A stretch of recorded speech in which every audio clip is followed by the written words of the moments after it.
salaamaaleykum gars yi maa leen di nuyu leen ziar yéen ñëpp man la ni Daf Kella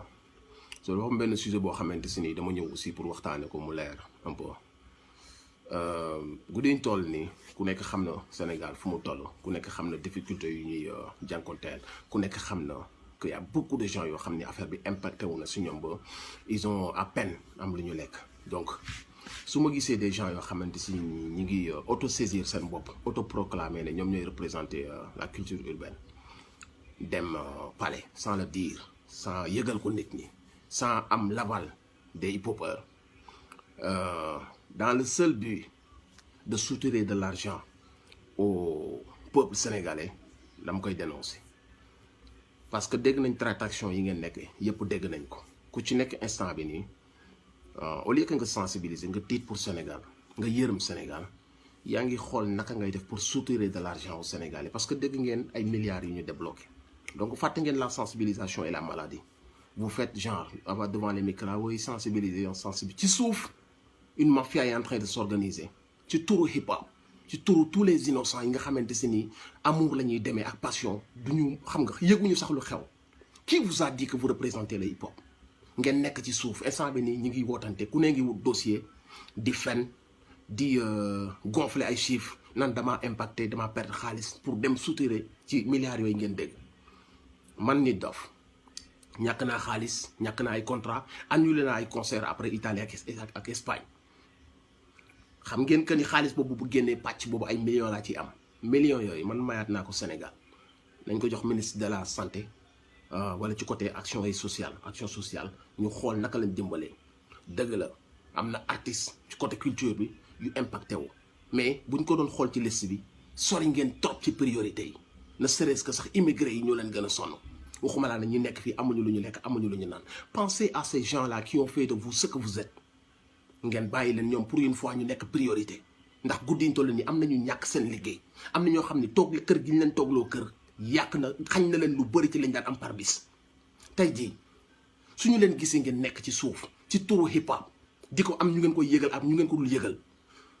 mu nekk ñaari pàcc instant bi ngeen nekk en guerre ñii di xëcc jëm fële ñii di xëcc jëm fële am na fi ñoo xamante si nii nee nañ dañoo annulé laaj nañ ay millions yu dul jeex am ñeneen ñoo xam naan dañ doon jouer ñun chaque semaine ñàkk nañ lii instant bu ngeen di def ci kaw projecteurs yi nii ci suuf yéen ngi xool naka ngeen suturee xaalis c'est une honte c'est une honte il faut aimer son pays surtout dans les moments de crise parce que crise bu amee dina impacter ci ñëpp tey jii même su fekkoon at bi yëpp at la boo xam ne chiffre d'affaires yi du bari ci ñun dañ koy muñ rek daal ne 2021 mooy dàq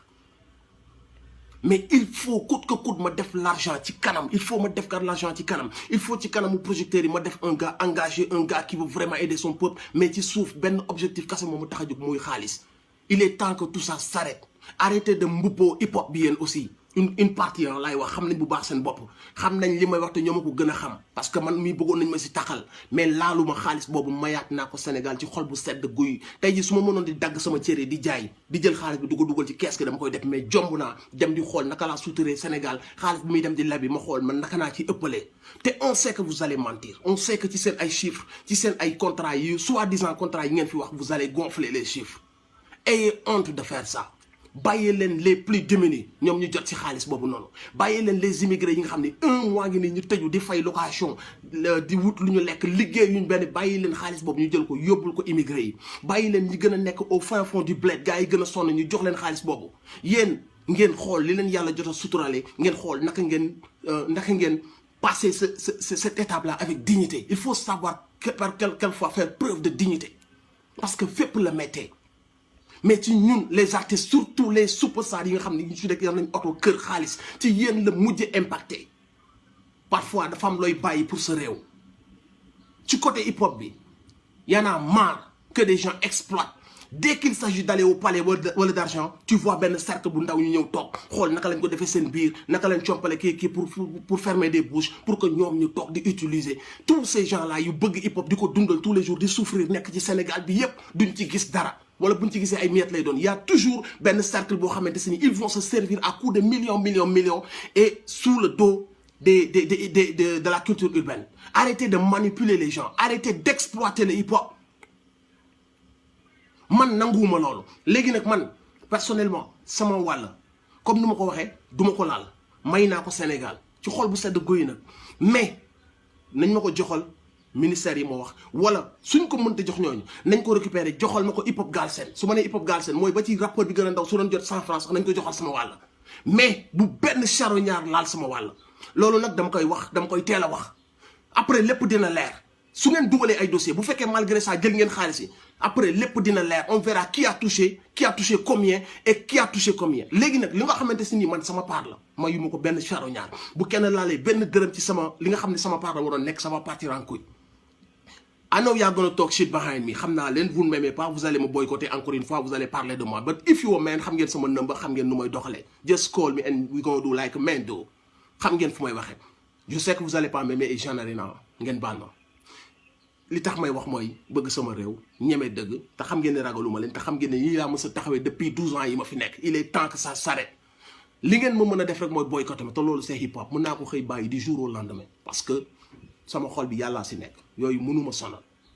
Donc voilà le message yëg ngeen ko les gars du hip hop maa leen di wax ngeen yeewu parce que y a trop de gens qui vous exploitent y a trop de gens ci seen ay tur ci turu hip hop bi ils vous exploitent parce que lii nii ñi ngi naan bu leen ko wax diw bu leen ko wax diw parce que diw amuloon contrat ñi amuloon contrat et ça c'est lâche de vouloir inventer des contrats et de xam que ni bu dee impacté hip-hopeur bi gën a ndaw affaire bi impacté na ko parce que ne serait-ce que benn 2500 mënul na ko cee laal te laalu ko donc yow mi nga xamante si ni tu es en train de fabriquer des faux contrats wala de gonfler des chiffres teggil sa tànk soo bañee wax bi jur beneen scandale teggil sa tànk nga bàyyi Sénégal cofit yi mu dem wuyu mu dugal ko fi mu ko war a dugal les plus démunis les immigrés faneen ak faneen balaa muy agsi ci nous les artistes je parle culture urbaine c'est large nag culture parce que am na ñeneen ñoo xam ne instant bi bind nañ seen dossier toog di xaar fàtte nañ sensibilisation fàtte nañ corona fàtte nañ tiit bi fàtte nañ dee yi fàtte nañ lépp instant bi nii nun def rek ba dégg milliards yi président bi annoncé naka lañ ci ëppalee la ñuy wut naka lañ ci organiser mafia boobu nag man bokkuma ci lu leer de midi laa leen wax loolu mooy li fi am ñu ngi fàttali ñëpp que la priorité c'est la sensibilisation jële fi coronavirus dimbali suñu frères yi dimbali les plus démunis fexe ba maladie bi bañ a law c'est ça loolu moo nekk urgence bi guddiñ toll nii suñu demee ba weesu lii yëpp nag àdduna jeexul